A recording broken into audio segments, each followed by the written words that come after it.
Hello, folks, and welcome to the Wonder Garden. Now, you've just returned from the market, your arms laden with nature's vibrant bounty. You've got fruits, you've got vegetables, and you've got a problem. Where does it all go? You might be tempted to shove everything into that cold humming box in your kitchen, but hold on. The refrigerator, while a marvel of modern food preservation, is not a one-size-fits-all solution for your produce. In fact, for some of your newly acquired botanical specimens, the cold can be a one-way ticket to a culinary catastrophe. We're talking mealy textures, dulled flavors, and a tragically shortened lifespan. Why does this matter? Because proper storage isn't just about avoiding waste, though that's a noble cause in itself. It's about science. It's about respecting the very cellular structure and enzymatic processes that make a tomato taste like a tomato and a potato act like a potato. When you understand the why behind the where, you unlock the full potential of your ingredients. Proper storage means your food not only lasts longer, saving you money, but it also tastes better, making every meal a more delicious, more satisfying experience. It's the difference between a crisp, juicy apple and a sad, mealy imposter. So join me, won't you, as we embark on a rapid-fire journey through the grocery aisle, separating the chill seekers from the counter dwellers. We're going to arm you with the knowledge to make your produce perform at its peak. We'll explore the cold, hard facts, pun absolutely intended, of produce preservation. By the end of this, your kitchen will be a veritable haven of freshness, and your taste buds will thank you. Let's get to it. Berries are delicate little things, high in water and sugar. At room temperature, mold spores have a field day. Refrigeration slows this microbial party down significantly. Apples release ethylene gas, a ripening agent. The cold of the fridge dramatically slows this process, keeping them from going soft and maintaining that signature crunch. A whole pomegranate's tough skin is a natural suit of armor. It's fine on the counter for a week, but the fridge will buy you months. So, carrots, they tend to lose moisture to the air, and that makes them all limp and rubbery. Sealing them up in a bag in the fridge traps that moisture, making sure they stay, perfectly crisp. Plastic bags, honestly, just suffocate mushrooms, trapping in moisture and turning them all slimy.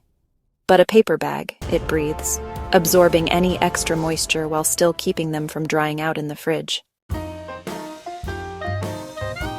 Grapes, well, they're really prone to mold and even fermentation if you leave them out at room temperature. Chilling them not only keeps them nice and firm and sweet, but also totally stops those fuzzy invaders in their tracks. Leafy greens, have a super high water content, which makes them wilt really fast as they lose moisture to the air. The cool, humid environment of a crisper drawer is honestly their happy place.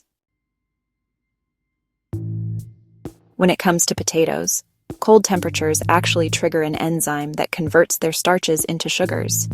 This results in a cloyingly sweet flavor and a gritty, unpleasant texture when you cook them.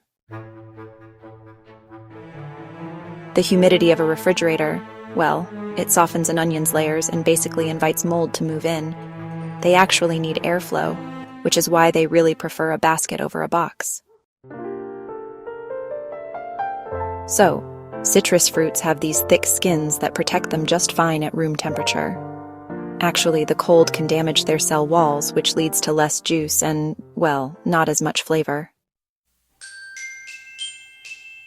Refrigeration stops a banana's ripening enzymes, but not the ones that turn the peel black. So you end up with a black, mushy fruit that never really got sweet. An unripe avocado is, honestly, hard as a rock. It really needs room temperature to soften up. Once it's perfectly ripe, though, the fridge acts like a pause button, giving you several days to enjoy it.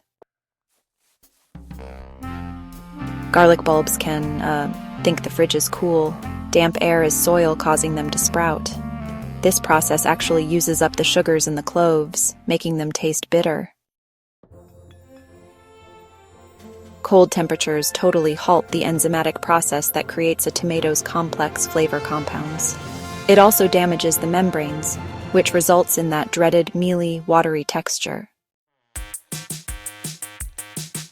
And there you have it. The great divide between the counter and the cold box.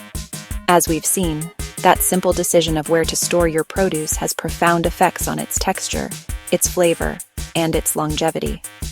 You're not just unpacking groceries. You're curating a collection of ingredients, and each one has specific needs. By treating your potatoes with the same respect as your pomegranates, albeit in very different ways, you elevate your entire culinary game. You're no longer a victim of premature spoilage. You are the master of your botanical domain.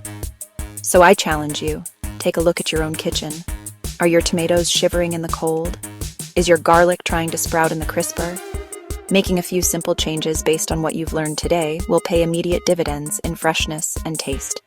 You'll save money, reduce waste, and, most importantly, you'll be eating fruits and vegetables that taste the way nature intended them to. It's a small adjustment for a huge reward, proving that a little bit of knowledge is the most powerful ingredient you can have.